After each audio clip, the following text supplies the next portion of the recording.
Assalamu alaikum, class 7th. Let's continue our chapter number 1, relationship in ecosystem. Let me ask some question about the previous lecture which I have given you yesterday. We have discussed about the types of ecosystem. Anybody knows about the types of ecosystem? How many types of ecosystem are there? If you don't know, then please review the video again and just tell me tomorrow. Types of ecosystem, what is ecosystem, and how many types of ecosystem are aquatic ecosystem are there, how many types of terrestrial ecosystem are there, and what are levels of organization in ecosystem. इन तमाम के बारे में आप लोगों ने क्या करना है? यस, मैंने क्वेश्चन आपको दिए, आपने आंसर लोकेट करने हैं और फिर उनको नोटबुक पे लिखना है और फिर मेरे साथ उनको शेयर करना है. ठीक है, अभी हम नेक्स्ट टॉपिक पे अपनी रीडिंग स्टार्ट करते हैं. जी, हमारा नेक्स्ट एसएलओ नंबर 1.3 है हैबिटेट से रिलेटेड. हैबिटेट का मतलब आपके जहन में क्या आता है? जैसे हमने हैबिट का वर्ड पढ़ा ना, हैबिट मैंने आदत, लेकिन ये वर्ड है habitat. This is something different. क्या इसमें बता रहे हैं? The living place where living organism live together is called habitat. ठीक हो गया? वो जगह जहाँ पर लिविंग ऑर्गेनिज्म मिलजुल कर रहते हैं वो उनका हैबिटेट कहलाता है. मसलन कि जानवरों का घर, परिंदों का घर, इंसानों का घर या फिर चींटियों का घर, किसी भी ऑर्गेनिज्म के जो घर होते हैं जहाँ पे वो रहते हैं उसको हम उनका हैबिटेट कहते हैं. Animals have basic needs of air, water, food, shelter and space. तमाम जानवरों की बेसिक बुनियादी ज़रूरतें कौन कौन सी होती हैं? हवा, पानी, खुराक, रिहाइश या मस्कन और स्पेस जहाँ पे वो खुल्लम खुल्ला रह सकें, अपनी आज़ादी के साथ रह सकें. Plants, animals and even humans choose habitat for many different reasons. पौधे, जानवर और हत्ता के इंसान भी जो है वो हैबिटेट्स किस वजह से चूज़ करते हैं? डिपेंडिंग ऑन देयर नीड्स, अपनी ज़रूरियात की वजह से. Animals live in habitats all over that are suited for them. जहाँ भी जानवर रहते हैं जिन हैबिटेट में वो उस जगह पर रहते हैं जो उनके तमाम ज़रूरियात को पूरा कर रहे हों. Some of these habitats include grasslands, rain forest, deserts and Arctic tundras. तमाम जानवर जो अपने घर बनाते हैं अपनी ज़रूरियात के मुताबिक वो ज़्यादातर ग्रासी एरियाज़ में जहाँ पे बारिशें ज़्यादा होती हैं या फिर सहराओं में या फिर ऐसे इलाकों में जहाँ पे टेम्परेचर जो होता है वो आर्कटिक टुंड्रास में मतलब गर्म इलाकों में अपने घर बनाते हैं. How are living things adopted to early changes in their habitat. अच्छा, जब किसी नई जगह पर जाते हैं तो एनिमल्स जो होते हैं, जो लिविंग थिंग्स होते हैं, वो कैसे चेंज के साथ अपने आप को क्या कर लेते हैं? अडॉप्ट कर लेते हैं, उसके मुताबिक अपनी ज़िंदगी गुजार लेते हैं. आपने कभी देखा ये जो होते हैं कुछ एनिमल्स मूव कर रहे होते हैं डिफरेंट सीजन्स में. सर्दी होती है तो वो किसी और मौसम में चले जाते हैं जहाँ गर्मी होती है, जब गर्मी होती है वापस अपने उसी इलाके में आ जाते हैं.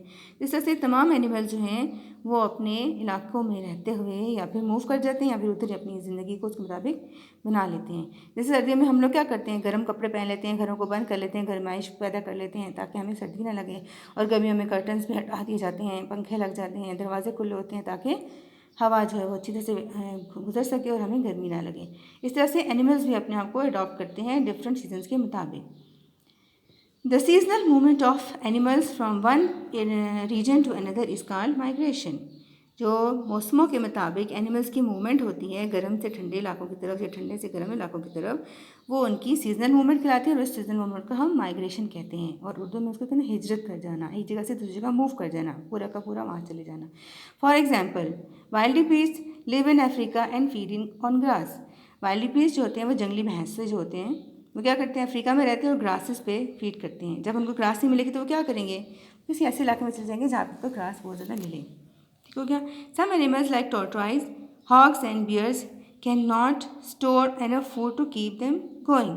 कुछ एनिमल्स ऐसे होते हैं जैसे कछुआ हो गया, हेजहॉग्स हो गए और बियर्स, रीछ वगैरह हो गए, वो अपनी इतनी ज़्यादा खुराक जमा नहीं कर सकते अपने लिए. मतलब खाते हैं तो साथ ही हजम हो जाती है, फिर उनको दोबारा खाना पड़ता है. Instead they go to sleep in a warm shelter place such as under a pile of old leaves और inside an old tree trunk. This is called hibernation.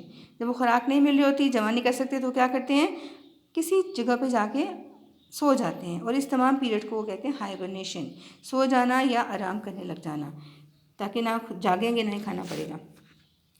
अच्छा जी, did you know the kingfisher nest in holes that dig as far as 2 meter deep into steep river bank. एक animal है kingfisher जो कि इतने बड़े बड़े होल्स बना लेता है समंदर के अंदर, बैंक्स ऑफ रिवर के करीब, जो कि तकरीबन 2 मीटर तक अंदर चले जाते हैं। वहाँ जाके वो आराम से अपनी जो है वो स्टे करता है और रहता है।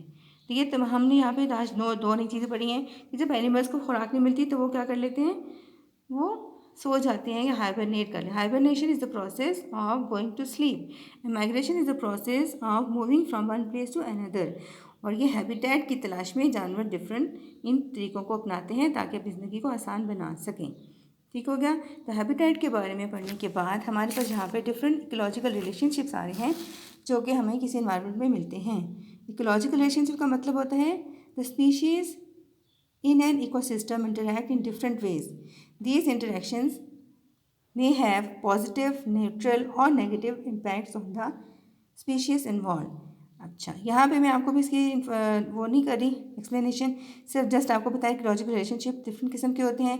प्रीडेटर एंड प्रे होता है, सिम्बियोटिक रिलेशनशिप होते हैं और इसमें commensalism, mutualism and parasitism different ways of ecological relationships हैं। फिलहाल आप लोगों ने हैबिटेट के ऊपर कंसंट्रेट करना है और माइग्रेशन की डेफिनेशन आपको आनी चाहिए और हाइबरनेशन की डेफिनेशन आनी चाहिए। और जो आपको यहाँ पे इन्फॉर्मेशन दी गई है किंगफिशर के बारे में, इसके बारे में आप कोशिश करो कि इंटरनेट से इन्फॉर्मेशन लो कि ये कैसे होता है और ये क्या चीज़ है। ठीक है, नेक्स्ट इंशाल्लाह हम फिर कल डिस्कस करेंगे।